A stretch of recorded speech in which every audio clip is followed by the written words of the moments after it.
fit on the peninsula.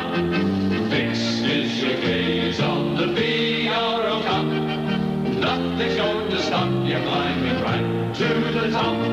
So pass the ball around, boys, pass, pass, pass. The line's over. Wynnum Manly's mighty seagulls break their opposition fearful.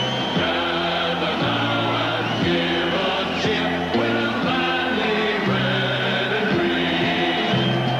Hear the roll of thunder.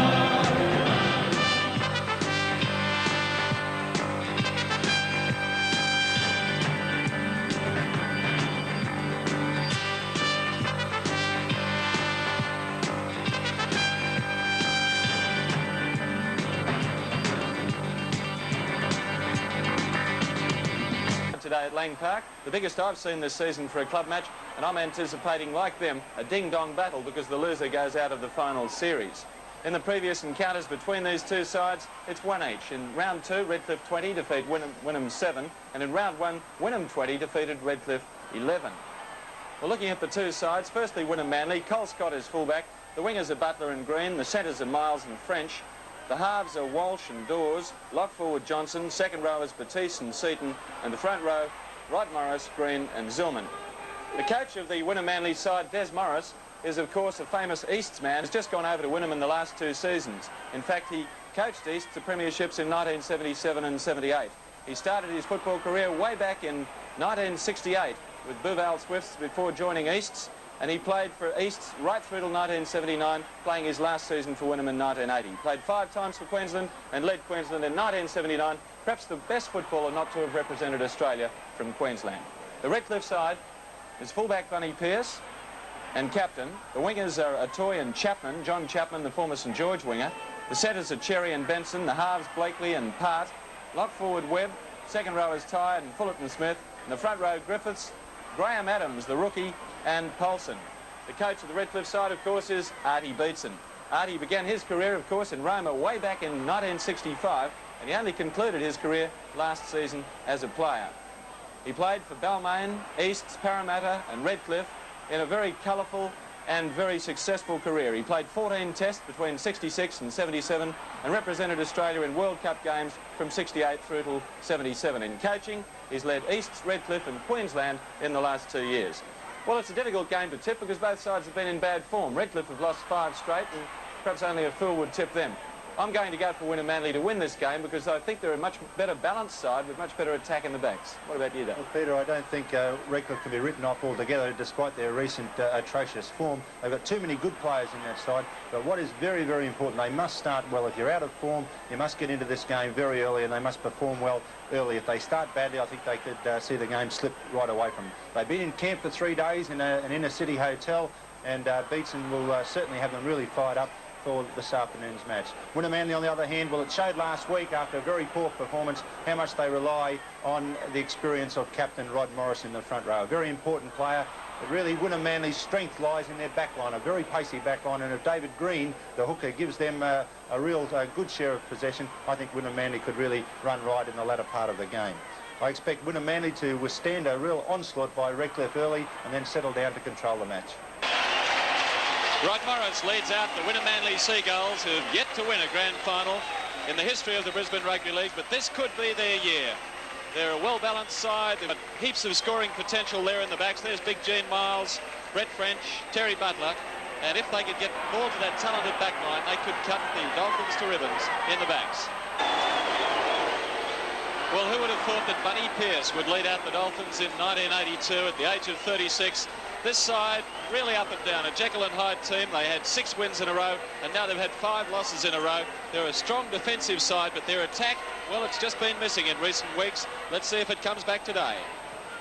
Eddie Ward in control of today's final, looks to be a certainty to referee the grand final after being superseded last season by Stan Scamp.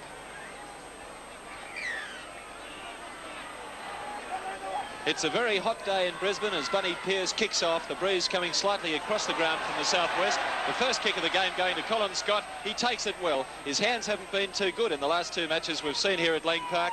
and actually on form you'd probably drop him if you didn't know how good he could be. But Colin Scott hopefully will come back to form for the Seagulls today, and Gary Seaton's lost the ball. He's got a penalty. It's been stolen in the tackle, and Terry Webb, who in fact won the Rugby League Week Player of the Year award this week, has been called out. To either Souths or Valleys, whoever they have to play in 2 weeks' time. And I think that neither coach, either Ross Strudwick or Bob McCarthy, would like his side to come up against Wynnum Manly in the mood such as Arthur Beatson's side found them today. Very important. It was hard really to fault any one of the Wynnum Manly players. I thought they all put in a very fine performance. Colin Scott, when he did get involved, apart from a couple of drop passes, was good. Gene Miles, although he faded slightly in the second half, I thought he had a terrific first half. Warren Green impressed me with his positional play on the wing. His kicking were just right on line the whole time. He only missed one goal today. And Walsh slotted straight back into the 5'8" position. There's Des Morris. He'd be very happy with that, watching intently, looking for any of the final things that he can pick up. But of course he realises too that Wynnum Manly had that massive advantage with the 18 scrum penalty, 18 scrum advantage, 18 to 7. In there too. But still Wynnum Manly got it. Sorry, Dave. And you win them however you can, and Wynnum Manly got away with that one. But really fine performance by Wynnum, but that scrum advantage was very, very important to them. They really weren't put under a great deal of pressure in the defensive department. Going on with the players, I thought Walsh slotted into that 5'8" position. Batiste, while he was on, I thought Sean Johnson had a great game, took the ball up all day in the middle. Zillman was sound in the front row. Rod Morris led by example again, got away a couple of nice passes, but really Redcliffe came undone in that department there. 22 points to 12. You cannot afford to make that many mistakes when you're not winning ball, and that was the reason why Redcliffe have been so soundly defeated here today by the Seagulls. For Redcliffe, I thought Steve Cherry put up a strong performance, and Steve Bleakley was dangerous on occasions. But all in all, a disappointing effort by the Dolphins, and they'll now have to look to 1983 to improve their chances. Wonder what happened in the University Suburbs major semi-final in the sub-districts, Dave? Yes, the mighty University side managed to get up once again in the major semi-final. With actually half a team. We've got a number of injuries in that side, and University won that game, and we'll go straight into the final now. Here's the countdown from the Wynnum Manly fans. I think half of Wynnum are here today, and what sweet revenge for them. The last time they played Redcliffe, they were beaten, but they've come back and thrashed Redcliffe by 35 points to 0. They've scored 7 tries. 2 to Warren Green, 1 each to Miles, Johnson, Scott, Bullock and French. And Warren Green has kicked 7 goals from 8 attempts, so he's ended up with a total of 20 points on the day out of the 35. But what a trouncing. Wynnum Manly go on to meet the loser of next week's major semi, and for Redcliffe, it's the end of the road. Well, there were 7 Seagull tries scored in this game. Some brilliant tries too, some great team efforts. Let's have a look at them. Dawes, Miles, look at this fella break the line. He's done it again. He's got support on his right. He takes it on his own. And Gene Miles is going to score. They won't catch him. He's over for a great try. And Bunny Pearce has looked into the sun. He's muffed it, knocked it forward. Watch this. Bunny Pearce normally as safe as a bank. The easiest try you'd ever see. Lock forward. Sean Johnson picks it up and goes over untouched. Rod Morris, Seaton, Scott puts on the pressure. A beautiful pass.